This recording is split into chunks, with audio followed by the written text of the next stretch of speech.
Welcome once again. This is our fourth Flipcast, and this one is essentially a tour of our class website. So let's navigate down tokresource.org until we get to our password protective environmental systems and societies link, and let's enter the site. And as we navigate down, you'll find a menu with some various pages of interest.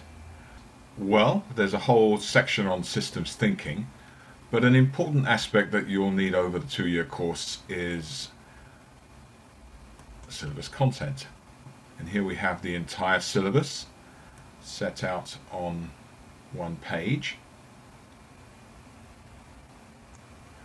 Let's move to section 2.5, function.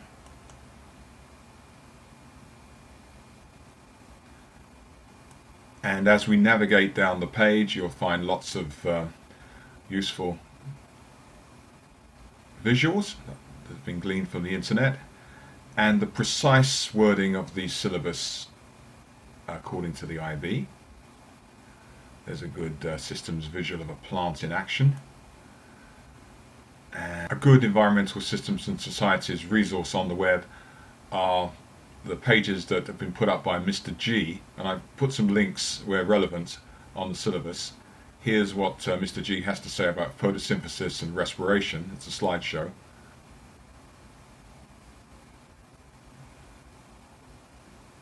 Let's see what Mr. G has put up here.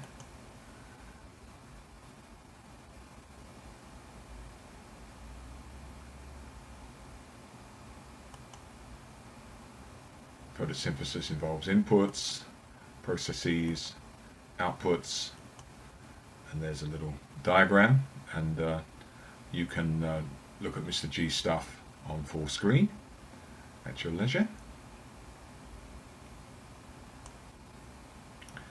And moving down the page, there we can see energy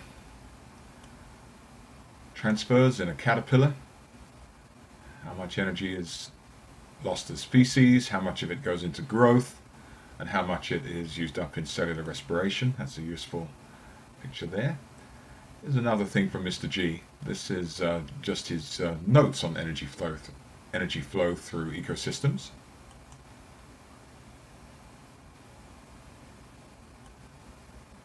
And you can see that's another valuable resource that you can use. Let's go down to, say, soil systems this time and show you another aspect of the syllabus. It's a nice picture of the 3 kinds of soil. And every now and again we have these green boxes with the poor fly. It's actually a hoverfly captured by the Venus flytrap.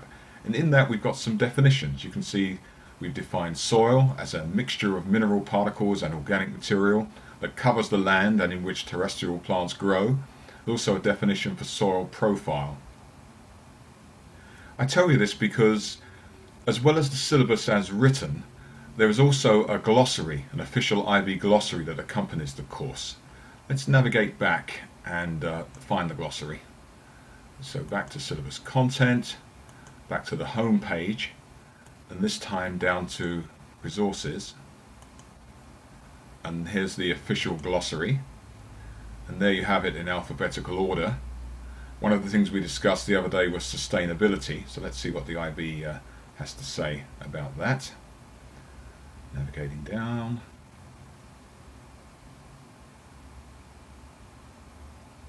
There we are. Okay, in plain language, the official IB definition of sustainability is use of global resources at a rate that allows natural regeneration and minimizes damage to the environment. For example, a system of harvesting renewable resources at a rate that will be replaced by natural growth might be considered to demonstrate sustainability.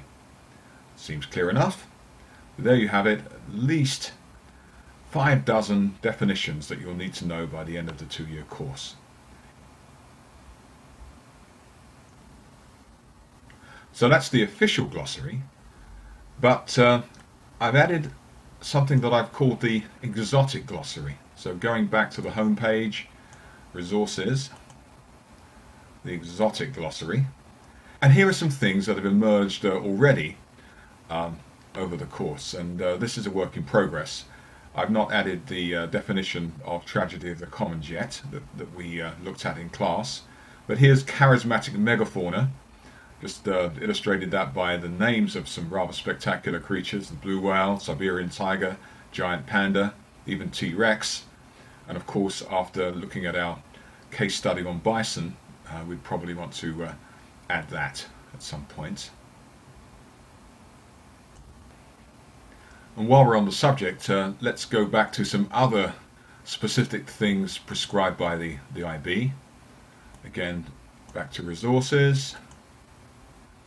This one's called Green Acronyms, special abbreviations, and these are the organizations mentioned in the syllabus. Here's one, CITES, the Convention on International Trade in Endangered Species of Wild Fauna and Flora. NASA is mentioned there, of course, and of course the famous World Wildlife Fund. There's a link to that, the homepage. A couple of complicated chemicals that are known by abbreviations. The most famous one here, DDT, made famous in Rachel Carson's famous book Silent Spring. And a few others mentioned, for example, GMO is in the news a lot, so genetically modified organism.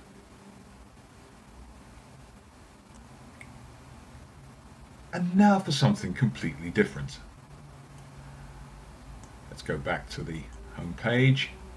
This time, let's go to the master plan section and how the course will be taught and graded. Okay, so here mentioning 7 distinct components: laboratory investigations, fieldwork, the famous flipcasts, you're looking at number 4 at the moment, the case studies that we're especially looking at on Friday afternoons, a bank of IB exam questions, and already you've had a couple of textbook readings, and a lot of the work we do in class is tackling broad essential questions.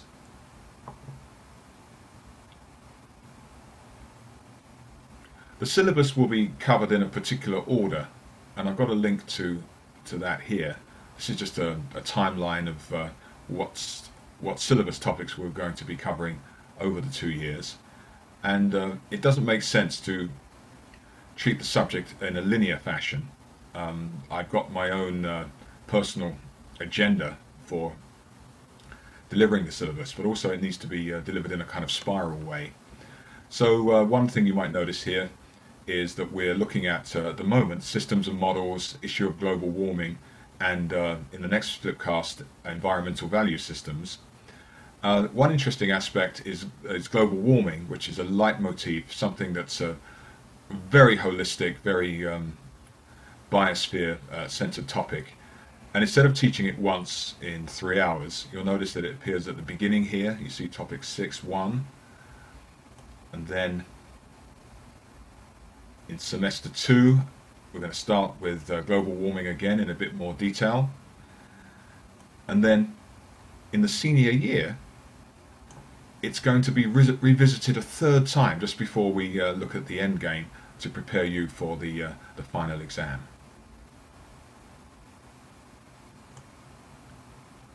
Let's return to the master plan.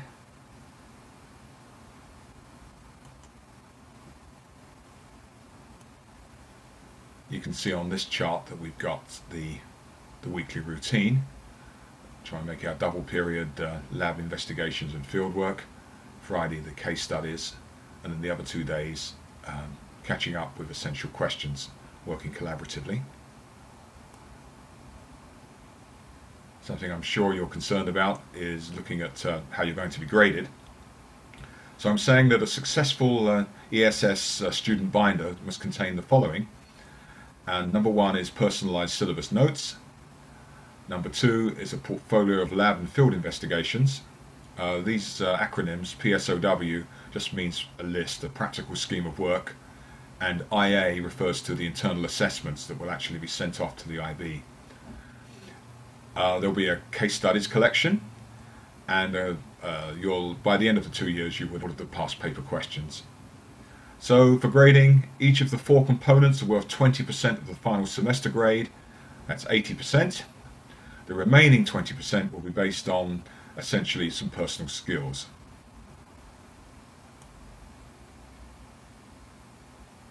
Summary of the internal assessment skills that the IB have defined. There are 4 of them. PL refers to planning. DCP, we've looked at that already with data collection and processing. And DEC, discussion, evaluation and conclusion. Now each of the 3 major skills just described are assessed twice for the IB, and we'll be sending your best 2 in each category to an anonymous stranger to be graded sometime in probably April of your senior year. Also, you'll be assessed once on personal skills. Just to show you the math down here, 2 lots of planning, 2 lots of data collection and processing, 2 lots of discussion, evaluation and conclusion, and 1 time with the personal skills. That adds up to 42 points. Well, let's look at the IA criteria in a bit more detail.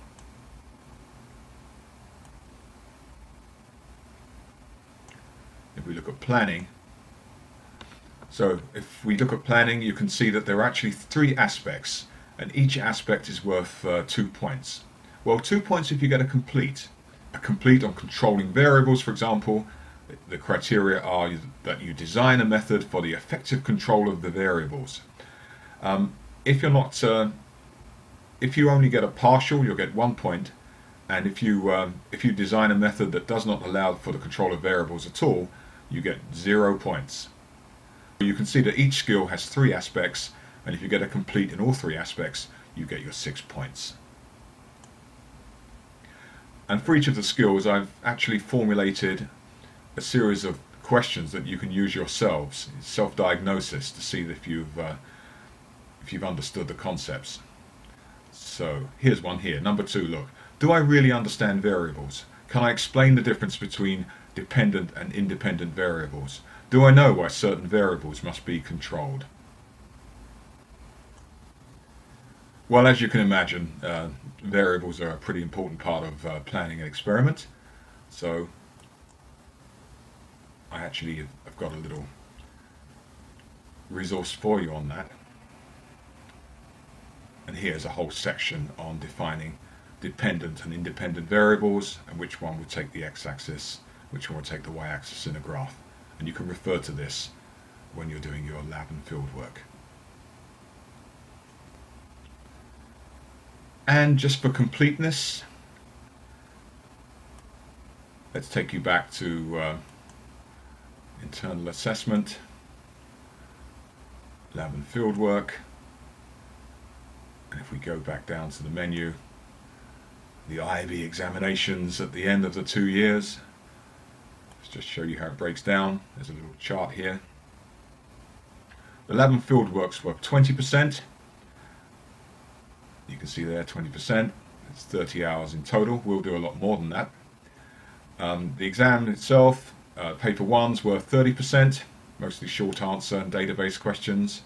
And paper 2 is worth half of the final IB grade. So that's it for today. Next time, environmental philosophies. And as I always say, be careful out there and never ever stop thinking.